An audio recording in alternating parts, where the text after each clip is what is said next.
My original plan for my final exam project was to make my Boe-Bot go around the room, which is in the shape of a rectangle, and to incorporate ramping, lights, sound, and whiskers. That was a fail because it wasn't too complicated to program, even though the process itself was long, and also because it was impossible to straighten the path of my Boe-Bot. Then a classmate gave me the idea of making my Boe-Bot go around in the shape of a heart, which is what I did.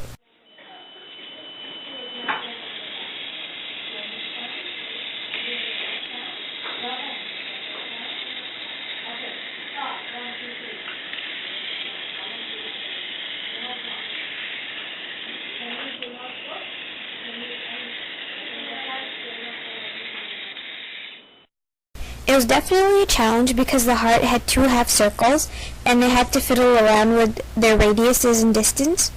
I'd never run the program for a circle before, so that's the first thing I learned.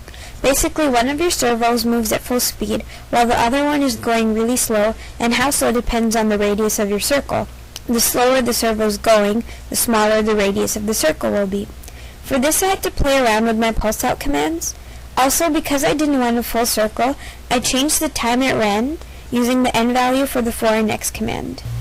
The rest of my program was calculating turns and distances. I used subroutines to write my program because a lot of my programming was repetitive, like the two half circles, and also I like how one glance at the beginning of your program can tell you what the rest of the program will be about. Once I got the heart to work, another classmate told me to add an arrow through the heart. For this part I had to use ramping because every time my Boe-Bot would start executing the arrow it would jump. When I included ramping, I had to recalculate my distances, subtracting the distance the Boe-Bot covered while it was ramping. In the end, when the entire program was finished, I included blinking lights and sound, and it all worked, alhamdulillah.